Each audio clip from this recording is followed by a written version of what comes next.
ជៀនជួនត្រីប្រមានេះគឺជាគ្រឿងផ្សំរបស់មុខម្ហូបយើងថ្ងៃនេះហ่าបងប្អូន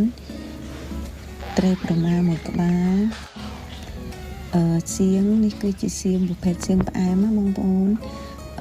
ស្ករត្នោតរ៉ូឌីដាក់ខ្ទះឲ្យក្តៅសម្លៀងចាក់ប្រេងឆាចូលរួចហើយដាក់ត្រីមកបំពងណាបងប្អូនទឹកត្រីឲ្យក្រៀមមួយចំហៀងសិនណាបងប្អូនចាំយើងប្រែកុំឲ្យត្រីយើងបែកសាច់ណាមើលតែឆ្អិនល្មមយើងដួសទឹកមួយឡែកសិនរួចហើយចាក់ខ្ញីចូលប្រេងយើងដែលសល់ពីជៀនត្រីហ្នឹងណាបងប្អូន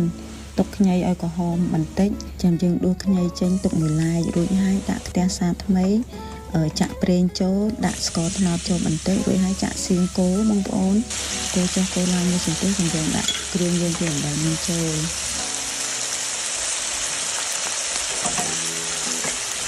យើងចាំនឹងវាចូលយើងកូរចូលឲ្យចូលគ្នាឲ្យសព្វគ្រឿងរបស់យើងបងប្អូនច្បងចុះច្បងឡើងឲ្យសព្វគ្រឿងបងប្អូនរួចហើយចាំយើងចាក់គ្នាយើងដែលយើងលីងទឹកគ្រឿងអំបិលនេះចូលណាបងប្អូនរួចហើយកូរចុះកូរឡើងមួយសន្ទុះហ្នឹងមើលសព្វគ្រឿងហើយចាំយើងដាក់ត្រីយើងជៀនចូលណាបងប្អូនមើលទៅប្រែចុះប្រែឡើងមួយសន្ទុះទៅ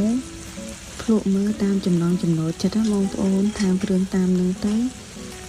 រួចហើយត្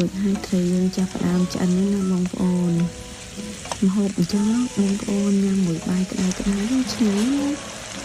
ត្រីរបស់យើងចាប់ផ្ដើមឆ្អិនណាបងប្អូន